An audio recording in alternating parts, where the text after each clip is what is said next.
Alrighty, what's going on? We are streaming live, and today we're going to have a good conversation. We're going to talk about how I apply leverage. We're going to talk about leverage. And why am I looking for a neck strap? And I got my neck strap on. That's such a trip. That is such a trip, y'all. What's going on? How's everybody? I know, yes, it is Thursday. This is the day where we hook up with my mentees who are part of the Sound Musician Mentorship Program. And we go over some business things. So before I get started, I'm going to just here on the live, I'm going to give people some time to get in, pull up my chat, and then I'm talking a little lower because last time I'm going back and looking at the replay, I realize I can be loud sometimes. So I don't have to be loud because the mic is right there picking me up. So it's all good. Okay. So yeah.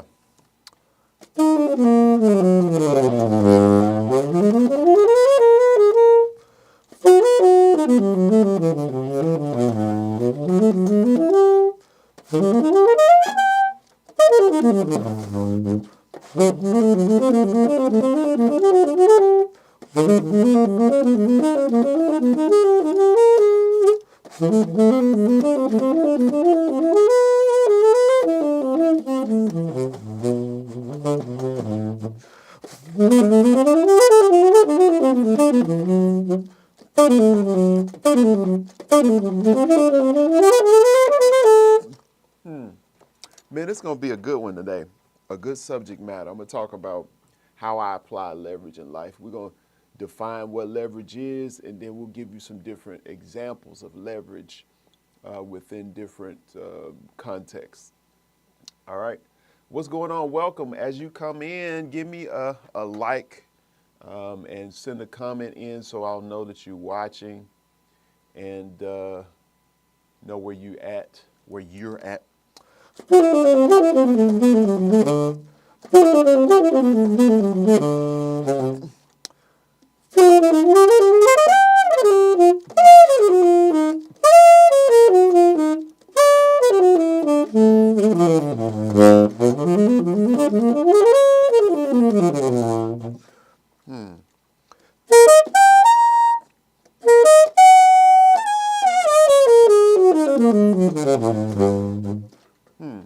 This is okay.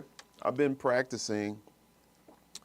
I'm actually working on some music. Wrote a song. I started it Tuesday with my members. Welcome to the stream. Go ahead and leave me a comment or give it a thumbs up, and we will get going. It's going to be a great nugget that I share with you all today. Really good stuff. It's going to be very helpful. I was just practicing a little bit as people come in, and we'll get started here. All right. So, it's a lot that I believe, kind of goes over people's head when it comes to processing what's actually going on as we learn or when you want to learn. And leverage usually takes place. So leverage is when you're able, and if you think it like a scale, like a seesaw, you know what I'm saying? So if you have the pivot in the middle and somebody sits on this side, of course it's going to tilt. So basically, when somebody sits on this side, it boosts you up on the other side. That's leveraging. So it's like you're using somebody else's weight to allow you to go up. And that's kind of what leverage is. Or if you had to use a lever, turn the lever, whatever the lever is doing is allowing you to open something or lift something up, like you would think like a jack. That's a device where you're using leverage, and it's propping you can pump it and prop up the car. Those are leverage. So the principle that's there is something that you want to think about when you approach everything that you do. So it can be, you can use leverage in like for personal growth. You can use leverage for financial growth. You can use leverage for business growth. You can use leverage with for marketing.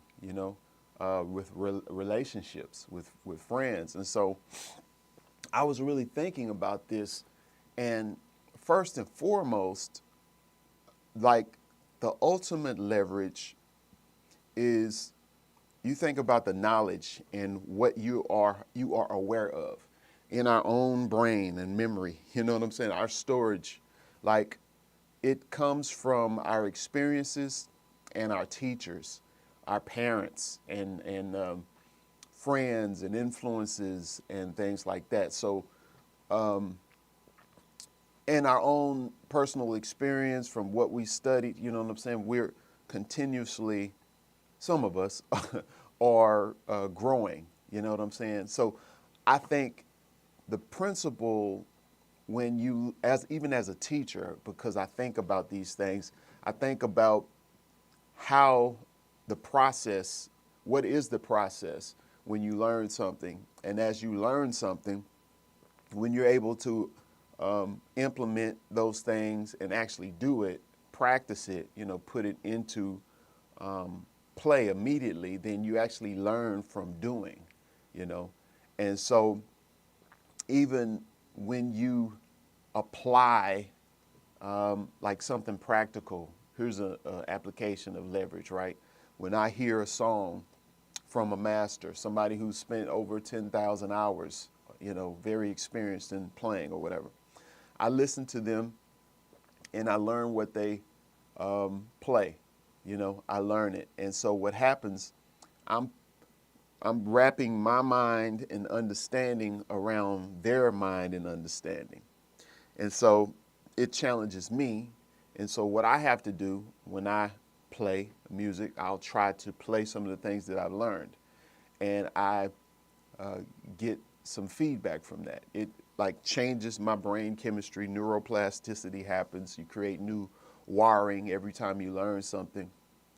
And so you create this neural circuitry that then makes your brain and approach our mind that much more unique just from that experience, because you learn somebody else's concepts. So that's leverage, right? And so when you talk about these different areas, no matter what you are, even if you're not a musician, we're human beings. And so we have different experiences because we have different talents. We have different gifts and different areas of focus that we take a liking to and things that we want to do, but the principles are still there. And so when we look to our source, which is God, our creator, and then, of course, we accept Jesus, which is the door and the mediator between man and God, like the safe one. We go through him and we use the word of God, then we actually get a chance to peek into the mind of God and like how he used people and in order to fulfill their assignment, on earth. And the leverage is there. It's like when you use the word of God, you access the wisdom of God, and then you can apply it to your life. And there's so many rich principles, of course, in the word of God. And so when you apply those things to your own life, you're going to get good results. There's no doubt about it. And the thing that we do is we have a tendency just to, when we unplug or we're disconnected from God, we're blind. We can't really see things for what they really are. It's like we're in like a maze, or we're in like this reality. Let's see. So here it is. You got experiences, right? Your own experiences. Then you got reality. And so sometimes are so intoxicated by or captivated by their own experience, they don't see reality, or they are blinded to what's true, in reality. And so they might have this, this small perspective or an agenda that has been given to them, like subconsciously, or it's like you inherited, and like you're not even aware of what's going on outside of your experience. Where the Bible says there's a way that seemeth right unto men, but the end thereof is the ways of death. And so what happens is once we become aware of something outside of our experience that's available to us, then we have to change. We have to be like, well, wait a minute. I need to learn this or hear this more so it can increase my understanding so that I can change my habits and change my environment or change my friends or stop listening to this type of message or philosophy or music or whatever it is, because it's keeping me contained within an experience that is not a true or helpful experience. Like people live lies. Like we live lies and we don't know it. That's called deceit. When you're deceived, you're doing something and you don't even know that you're deceived. And that's what did it say? Denial. That's what it is. Didn't even notice I am lying. So sometimes we can lie to ourselves because we want to do whatever it is that we're committed to, because it pleases our flesh, or it builds our pride, strokes our ego or whatever. And a lot of that stuff might not be your fault necessarily. It's something that you could have inherited, or it could be something. When I say inherited, I'm talking about the environment, like how you were raised, trauma, whatever that kind of happened that kind of puts you in this, in this, on this path, and it wasn't helpful, right? And so you can be deceived and not aware of the bigger picture, or even your assignment as a human being, or even not knowing who you are, but you get into a habit of just doing something, and you really don't know who you are. And so that's an experience within reality. Whereas what you have to do, the leverage part, is when you do find people who God uses as influences that are connected to Him, you'll notice a difference. Like the fruit of the Spirit is love, joy, peace, goodness, temperance, faith, and so on. Like the fruit of the Spirit of God will resonate from people or illuminate from people. Like you'll feel it when you get around them, their conversation, their lifestyle, their reputation.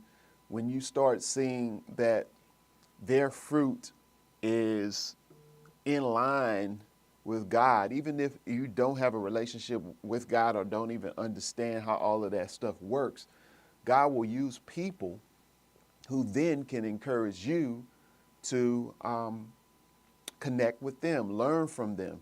And so as you converse with them and watch them, they will then be able to point you to the Word of God, who is the source. And then you're able to, or you're encouraged even more so to search the Word of God for yourself and apply it, because here's somebody who you can relate to, who looks like you, who does some of the same things you do or in the same profession or whatever. And then you can learn from them, let them encourage you, and that'll affect your journey.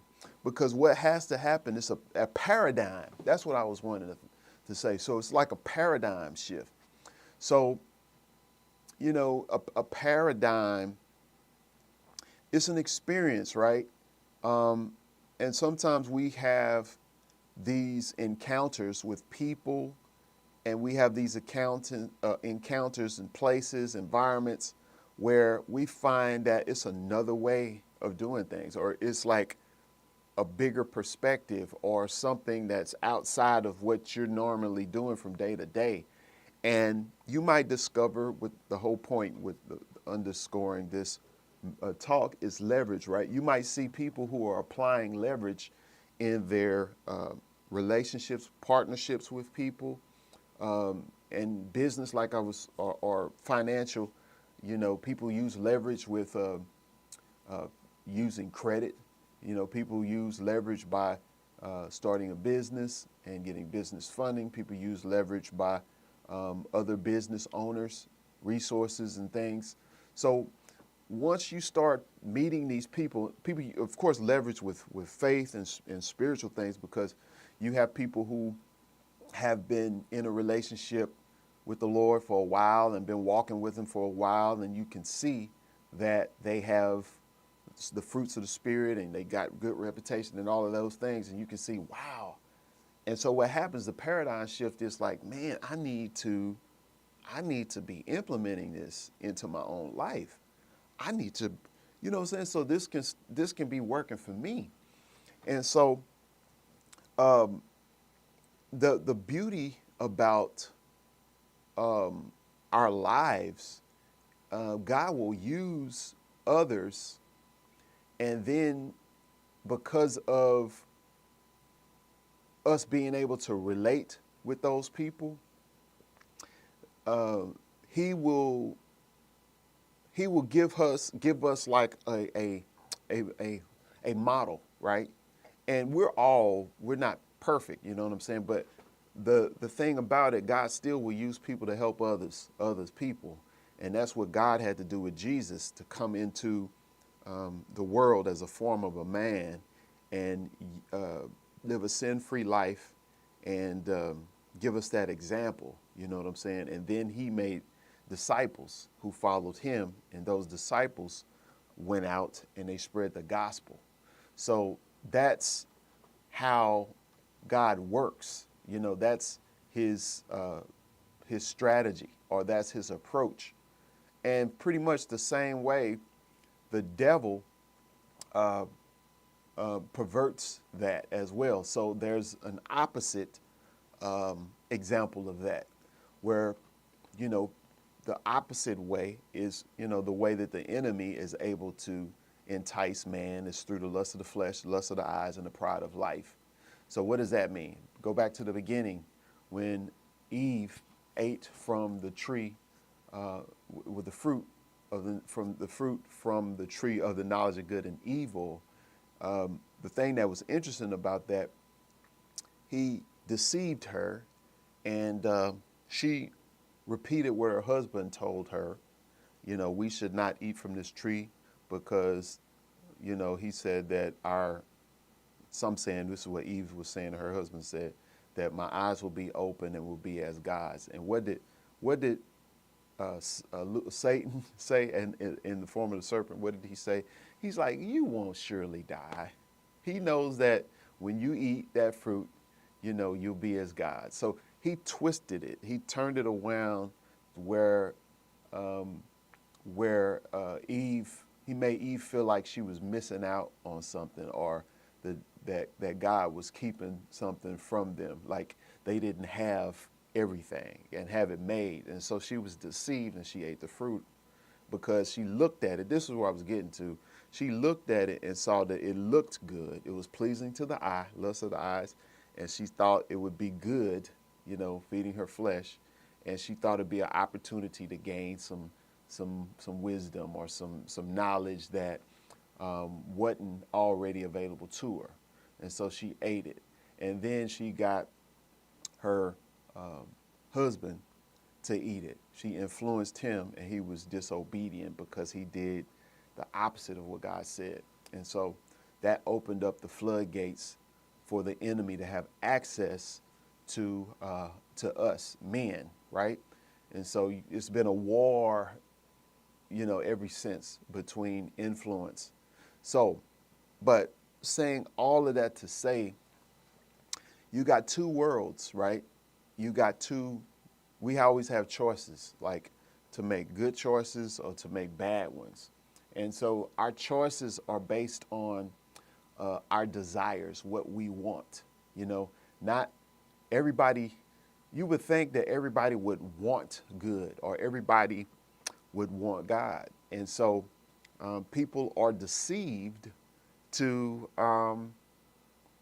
desire the lust of the flesh, the lust of the eyes, and the pride of life.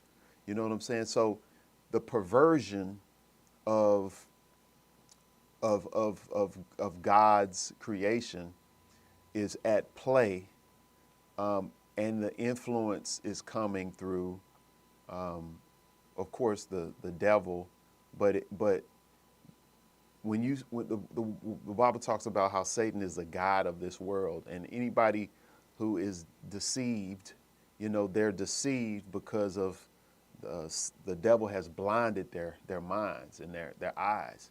And so it would seem that, in the natural, the lust of the flesh or the lust of the eye, the pride of life, you seeing people post on Instagram or Facebook, or people making money, playing gigs or whatever, or doing all the things, and then you get enticed, where it's like you desire that. And what will happen is your motive and intent will be totally off, where it's like you're pushing and driving yourself just so that you can get whatever you want and desire, and it's out of lust, or it's out of, the wrong spirit is at the root and in your heart.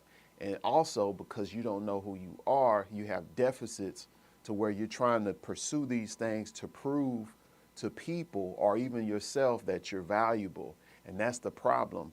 And that's the same thing connected to the beginning. Like, God created us, man, in his own image and his own likeness. So he approved. When he finished creating man, he said it was good. Then he said it's not good for man to be alone, so he created a helpmeet for him. So he said that's good. So I think the principle, even in that, if you can come to terms that you are valuable, all by yourself. First, I'm saying first, all by yourself, meaning that the way God made you and crafted you in his own image, he approves of it. In terms of your behavior, then that should be something in response to being aware of who God has created you and called you to be. And so you only become aware of that through spending time with him, through work, through the studying, reading his word, prayer, fellowship with like-minded believers, and let him just grow inside of you, okay? And so, but then desiring a spouse, to replicate his design in the earth in the beginning, like family. Because here's the thing, I think the whole point, or the bigger picture, or the bigger point, I like to get my students and people even who I talk to when we're able to extract what we're like, principles from what we learn. Like and this is the thing in my approach to learning music and stuff. And I later learned that this is part of my gifting, being a teacher. And so those are like spiritual gifts. You got different callings. People have different callings of like teaching, prophecy, gift of healing, word of knowledge, and those type of things. So mine is like word of knowledge. So when I was talking about how when you read something or you see something, a concept, the way my mind works, I try to extract the principle of that's there from what I'm taking in. Like I see, structure. I see form, right? So for instance, I'll give you another example, and I'll go back to what I was talking about, extracting the principles from a spiritual standpoint. All right, so I was talking about, I got to do this because I want you to understand what I'm talking about. So when I listen to music, for instance, when I hear music, a lot of people, when they listen to music, it's entertainment. They're get captivated or mesmerized or even get into a trance or whatever. And so they're receiving the music, and it's just like something that they're just enjoying, right? But when I listen to music, it's an analytical thing. Like I'm thinking, I hear the key, I hear the chords, I hear the rhythm, I hear the time signature, I hear the form. Form, is it how many courses before? What is the course form? Is it 16 bars, 8 bars? Is it 32? Is it AAB? Or is it AABA? Is it ABC? Is it a verse, chorus, verse? All of that happens in my mind when I'm hearing it. And so that's how I think musically. And I think like that because when I learn something, I need a structure. And once again, I need a structure and I need systems, right? So leverage. When somebody has experience, when somebody has a talent or gift and they're a master, what you want to do is connect with them, learn from them, because you need their mind. For them to be where they are, they have systems in place. They have processes. They got, they have things in place and things that they're applying that has allowed them to make progress. And it's evident because they got the fruit or they got the results, to show. You know what I'm saying? And so when you can understand the process by which someone approaches a certain thing, whether it be business, whether it be even spiritual, whether it be in music, or whether it be accounting or marketing or whatever, it's like if you get the principles and the structure of like how they're approaching what they do, then it gives you a framework that you can then apply in your own way, in your own style. You know what I'm saying? And so that's kind of how I teach. When I listen to music, I teach my students how to organize what they're hearing. And so when you go into learning something, you can then have this framework that you can apply the specifics to. You know what I'm saying? And even when it comes to growth and when you practice, I have categories by which you can spend time working on the scales and arpeggios, spend time working on transcribing, spend time working on learning songs, spend time working on transposing the things you learn in different keys, and then have some time where you're actually improvising. Like, that's like a framework. And so when you apply, when you practice and you have that time to go over stuff, you can have that framework and make sure you're hitting these different areas, then you'll see progress over time, right? And so now, put that over here, put that aside. I explained that. So let's go back to the principles when I was talking about with God and spiritual things, because the whole point is how I apply leverage to my life. And so God used my profession and my love and passion for playing the saxophone and expressing myself as a musician. He used that first to make me aware of what my gifting is and what my calling is to a certain degree. It's not just playing music, playing the saxophone. You learn later that your gift is really the way you think. That's my book, The Christian Musician. Learn what your real gift is and how to succeed with and beyond your music. Go get it. It's in audible.com if you want Audible, if you want to check out the audio book. and the physical copy you can get on Amazon. But anyway, the gifting is the way you think. We just use a particular thing that we do. It's just an avenue that your gifting is displayed through. So what happens, you have to be aware of who you are away from what you do. People can't answer questions like who they are a lot of times because they really don't know, because they spent so much time doing a thing without really knowing that you're just applying your giftedness to an area. Whereas if you didn't do that whole thing, then you could still be confident. You could still have self-esteem even if you didn't do that anymore, because you know who you are, because God approves of you, of us. He approves of us because we're his creation. And so our source is him.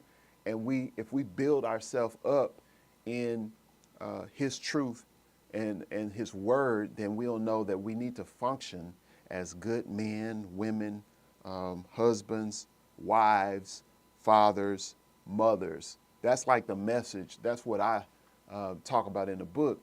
And so that really helped me, because going back to that paradigm and like that whole experience in reality, sometimes we embrace certain careers and certain pursuits that we think this is what we supposed to do to make money, right? And that's a paradigm. So like you're in this bubble, right? You're just doing stuff.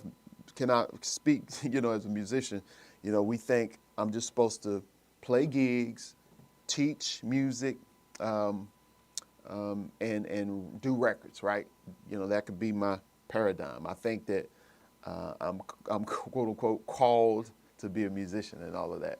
And so what happens, I'll do it, be grinding, doing that. Then you start learning it's people that aren't in music that are making a whole lot more money in financial services or, management, or just doing other professions outside of music. You'd be like, well, wait a minute. I'm working so hard. No, we don't have no benefits. Most of the musicians don't have no benefits, no health insurance, no life insurance, because that particular industry, you usually a self-employed 1099 person, contract hire, in and out, you know what I'm saying? Or you might teach at a university or middle school, high school, if you teach in grade school, music or whatever. You know what I'm saying? So you putting stuff, you're trying to make it happen. And but the thing about it, what happens is you start realizing, well, wait a minute, why? You start thinking, like, why is it that other industries, whether it be people who are doctors or lawyers or in financial service, they making big money. You know what I'm saying? Well, we're grinding all of this work and we're appreciated because music is used everywhere. It sets atmospheres, whether if you're in the club or if you're in church, or even in a business environment, music sets the tone and the atmosphere for the climate of that environment, right? And but like, why is it that the pay is not the same as you would get if you were a doctor? You know what I'm saying? So, or if you were a lawyer, like I said, or doing something else, lawn care, logistics. So these are like things that, as a musician, that hits you once you start kind of waking up to, wait a minute, there's priorities, right? Whereas first and foremost, I need to be a provider. Or if you're not married yet as a musician, like, I have to make sure I take care of my bills, my media bills. I need to have insurance, or I need to be covered. If I'm gonna have a family, I need to make sure I have these basic principles and things in place to be able to take care of my family so they can depend on me as a man. Usually I'm talking to men, so that's like my audience. That's what I talk to. But anyway, I'm just giving you some perspective, right? And what I'm saying is, with all of this, is once you start waking up and learning, you grow in your maturity, then you start understanding, wait a minute, I got to learn from others who are either making more money than me. Like, what are they doing? How are they doing it? How can I apply it to my life? And so that's when earlier on in my early 20s, I started, yeah, or probably even before that, probably even before that, 18, 19. Wow. I started getting into Robert Kiyosaki, Rich Dad, Poor Dad. That came when I was in college. Older guy who actually was in Primerica at the time turned me on to this concept of investing. And so I learned about the different quadrant and the different areas where you're employee, that's where you're working for somebody. Self-employed, you're working for yourself. Investment, that's where your money is working for you. And then business, that's where a business is working for you, right? And so I started to look at things that way. And my work was a musician, or being in school. I was in school, but once I started, I never worked like, quote unquote, a regular job. I've always done my work with music, either playing at church or teaching in school. You know what I'm saying? Teaching music in school. And so that's been my thing. Self-employed, of course, is when people hire me to play, perform, and even teach, music. That's the self-employed.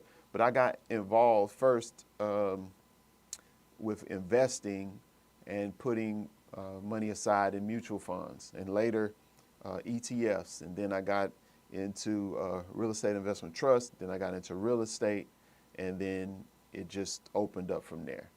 And so, but what happened, it kind of snowballed. You learn about other things. You start looking into entrepreneurship. You start looking into network marketing. You meet people from the different products and services. From these different companies, and then you get like a gateway, but into entrepreneurship and all of these other ways of attaining wealth and financial independence through these different experiences or these different vehicles, which is leverage, in order to get somewhere, right? We use vehicles, whether if we walk, we're going to be walking at a certain speed. If we use a bike, that's a little faster. If we use a car, that's even faster. If we use a helicopter, that's faster than the car. If we use an airplane, that's faster than the helicopter. And so there's vehicles that we can use to help get to a destination a lot faster. And so what I started doing is learning about these other vehicles, because in order to be the provider financially, and I'm a musician, I have to figure out what are other assets that I can have. Assets are things that put money in your pocket, and so what other assets that I can create and have working for me so that money can be put in my pocket. The first asset is your mind. So you have to feed your mind with understanding, with knowledge, because when you do that, you are made aware of other options that is outside of your experience. And so and that's the same thing with, getting a better job or whatever. The more skills you get, then the more you're more marketable. You're more of an asset to other people. If you only doing music, it's like you pigeonholed. It's like, you get, you limit yourself. You know what I'm saying? You limit yourself. Whereas if we look at the Bible, when we look at David, he was a master musician, but he was known for being a good man of war. He was wise. He had wisdom. He had the Spirit of God was with him, and he was one of the most celebrated kings in the Bible. You know what I'm saying? Because of his, he was smart, prudent. He was prudent in his ways, and even his son was the wisest man ever. Now, yeah, he was the richest man ever, Solomon. And so, but my point, they were both musicians. They were musicians. Psalms, those are songs of Solomon. These were musicians. And so, but the thing about it, they were known for their wisdom. They were known for their knowledge. And so people paid them for that. And so that's like the epiphany moment. That's like the light bulb, for that needs to happen for you if you're a musician, or for me, that happened early on. So I started learning that there's a lot of different avenues, assets, vehicles, and things that I can actually take advantage of so that I can create multiple streams of income. So those streams will bring money into my pocket to be able to do what I want to do. And so that path is unique. That path is not the path of everybody else, because a lot of this is dependent upon your faith, your knowledge and awareness. You don't know what you don't know. And what you don't know is hurting you because it's keeping you in the same place. Like you staying stuck because you're not aware of your limitation. And the thing about the limitation, the more you read, the more you hear, it increases your understanding. And then you become more aware of your limitation, which makes sense for you to leverage somebody else's experience, somebody else's understanding, and so through partnerships, through friends, and learning how the business world works, learning how financing works, learning how insurance works, learning how the stock market works or the crypto market works, like what's going on, like learning how all of this is working from the standpoint of how it can work for you. You know what I'm saying? Nobody knows everything, but we can know a little bit more if we connect with those people who have been studying or have an experience in these areas that we don't. Then we're leveraging their experience and allowing that to help shape us and strengthen us to the point where we can benefit from that particular vehicle. And so that's what I wanted to drop on you today. And I'm encouraged, and I am excited about everything that I've been able to take advantage of as an entrepreneurial musician and as a creative entrepreneur. I like that. And so that's the thing. Like, God will show you, and it'll expand on you. It's like we all have potential, but if you don't first feed your asset or make, use your mind to where you're feeding it more and more and you're able to expand and grow. If you don't do that, you're doing yourself a disservice. You're doing your family a disservice. You're limiting yourself. You can have faith and believe. That's step one, but you got to receive it. Here's the thing, too. I think a lot of times people, because of where they come from, they haven't been exposed to certain things. And so it's always a thing they think, I can't do that, or I'm not smart enough for that, or I'm not talented enough to do that. But all of those things are lies. This goes back to the deceit. Whereas if you believe and receive what God has for you, what he speaks to you through his word, you will have it. You will have it. Faith is something nobody can teach you.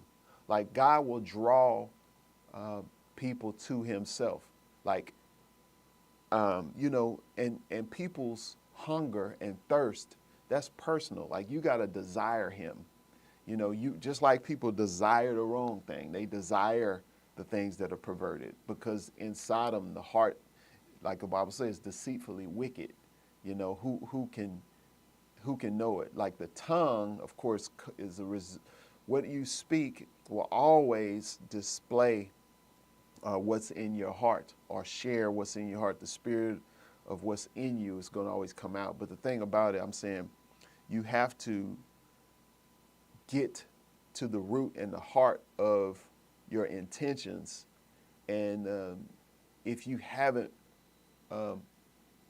been seeking the Lord, you want to pray and seek him so that your heart can get right, so that you'll desire the right things. If you take a delight in the Lord, he'll give you the desires of your heart, but your desires have to be right. And so sometimes God will shake up the agenda that you have. He'll disrupt what you're pursuing because it's a destructive end. See, Satan comes not but to steal, kill, and destroy. Jesus came that we might have life and might have it more abundantly.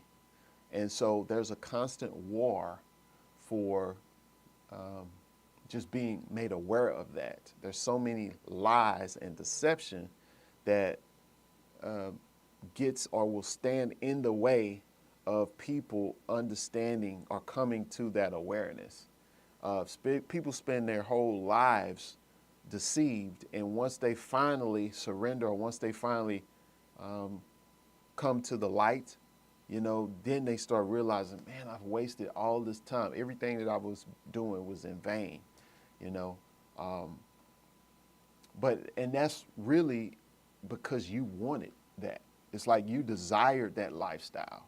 And so nobody can get in the way of that. God can't even get in the way of it because that's what you want. The desire is there. He couldn't stop Eve from eating the fruit and Adam from eating it. He couldn't. Why? Because he gave him free will. Like, that's choosing. That's like the ability to choose is an indication of love. Because if you are a tyrant or you controlling everything, you make everything robots, they don't have a choice. You know what I'm saying? They have to do what you want them to do. The thing that's so deep about even that concept, that whole idea of how God created it, he created everything, so he created the angels too. But all of the angels, the angels had free will. And the devil was Lucifer rebelled. Like, he didn't want to stay in heaven worshiping God. He wanted to be worshiped as God. And then he took a third of the angels. And, that they came down and perverted mankind and beast and all of this kind of stuff. And we still fighting against all of this junk today because the rebellion, And so that's the thing, man. God's grace and mercy is so deep. It's so deep, and his love is so deep where the best, wow. I mean, in the midst of all of the mess and all of the choices, when you can choose God, that's an expression of love. That's really proving that you really love him when you could choose to do something totally different. Like when you choose to walk a path that may be, quote unquote, slow in the eyes of others, you know what I'm saying? But you're doing it because you want to stay in good step, right standing with God. You're choosing the path, you're denying yourself. That's not something that's popular. People would rather follow the desires of their heart and their flesh and just go with the flow, doing all kind of gigs or, just wilding out, having fun, doing all those things. So, and I'm not saying that having fun is, you don't have fun as a believer, no, but it's more so an agenda and a path that you want to make sure you're in the right path and you're putting forth the right agenda, and that will only come through choosing God. You know what I'm saying? And praying, communicating with Him so He can lead you, He can guide you. We're in the world, but we're not of it as believers. Also, greater is He that is in us than he that is in the world. So, and remember this, don't get it twisted. God is the creator. The devil only perverts God's creation. He steals, and he destroys. Like he's jealous of us as human beings, the demons and all of that. They jealous of us because we get to live in the flesh in this world. They need bodies to pervert. So if you allow yourself to, because you desire perversion, you desire things out of your own lust and the deceit. I mean, the things that are in you, the pride, whatever you've been through to cause that seed to be planted, and you started feeding it or nurturing that, and you're growing bad trees or bad fruit or whatever. Like, he will use you. He will use your body to influence others and to keep planting seeds so that they have the same issues. They go out and contaminate others. And then you got all of these perverted people, all of these people who don't know who they are and what God has called them to, because they're being used and manipulated by the devil. You know, that's a real thing. And so for those people who, I mean, even me being in the world, being around certain things, even doing certain things that I knew was wrong, something inside of me was like, nah, Aquaman, you can't keep doing this. Like, this is not what you called to do. Like, you know how that you see those the angel on one side and then the devil on the other, and they both trying to talk to you and get you to make the right decision. It's like, should I do this? Oh, wait a minute. Okay. Now, you know what I'm saying? So you have to choose the right way, the right path, so that you don't mess up your call. It's things and choices that you make as a kid or as a teenager that can like throw off your whole life. You know, because of the mistakes and the foolishness you did when you're younger, like can affect your whole course of life. You know what I'm saying? Where now you have to live scarred. You have to live with the bad fruit of your actions from 20 years ago because you were so committed to it. You wanted that at that particular time.